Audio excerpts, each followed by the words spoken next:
Bahkan pakai lako hana piu-piu gara-gara hana sifat tawadu, hana merendah muka lako pikir perumah boleh bersaga. Poh dia malam pakai dua, jadi jatuh nak hana ika punya piu dah. Oh lako pada malam pulang lako talu Portugal pasal. Assalamualaikum. Perumah dengar. Kamu dah jauh. Kamu dengar. Lega ihoi hanai bedah awak dah pintu ngai bedah rumah. Berupang pintu dah. Tegang rumah.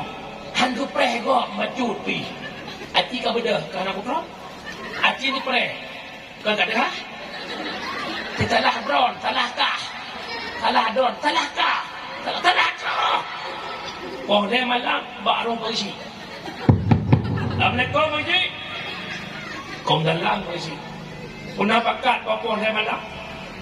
Long jak kena bak don apa kecil, long jak hormati don sebagai rumah kampung. Hormati pak kecil pun dia malam.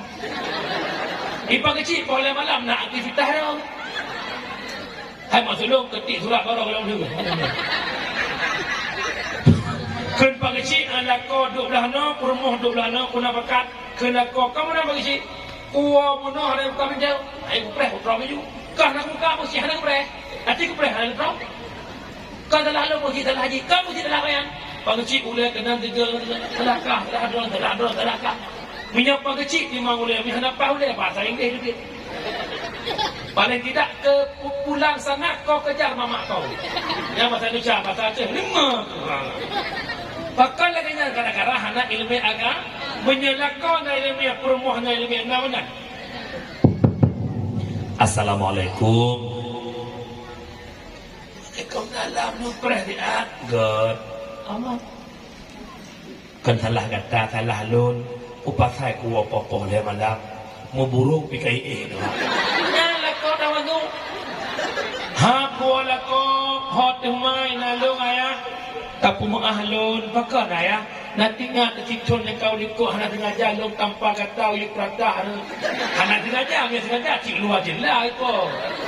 Perumuh yang tawaduk ya Allah ayahkan salah drone salah lo ada bukan babah lo ucap tak mungkin ayah tanpa mama nah perumuh lagi nyan daerah lencang baratnya puhi muka tak ada orang hai tak perumuh ahlu mangat